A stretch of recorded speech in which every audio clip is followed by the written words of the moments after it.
La Regione del Veneto ancora una volta accanto agli imprenditori veneti. L'occasione che ha visto nuovamente svettare lo splendido stand regionale realizzato in collaborazione con Venice Promex, rappresentanza del sistema camerale del Veneto, è Artigiano in Fiera 2022, in scena da sabato 3 a domenica 11 dicembre 2022 a Milano Rho Fiera. Evento richiamo imperdibile per migliaia di persone in cerca di oggetti e sapori unici, 7 padiglioni fieristici in cui si mescolano prodotti artigianali provenienti da tutto il mondo, abbigliamento ma anche spezie, profumi dal lontano oriente, cibo e curiosità.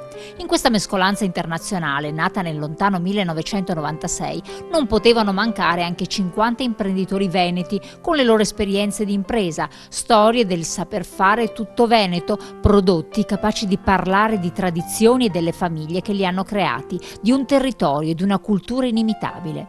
Una presenza importante quella dello stand della Regione del Veneto, punto di riferimento per le imprese, consigli, strategie, immagini identitarie anche grazie al materiale informativo utile ad attrarre potenziali clienti o per mostrare le infinite bellezze turistiche offerte dal Veneto.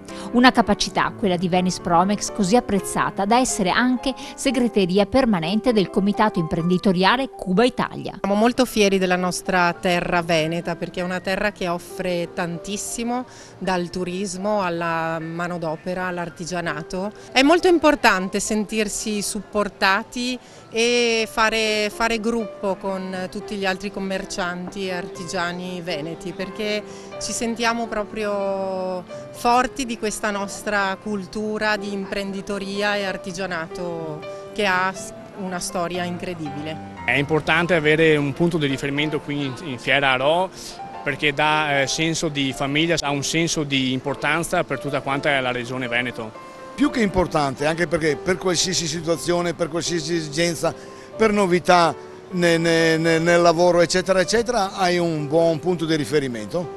Molto contenti, molto contenti.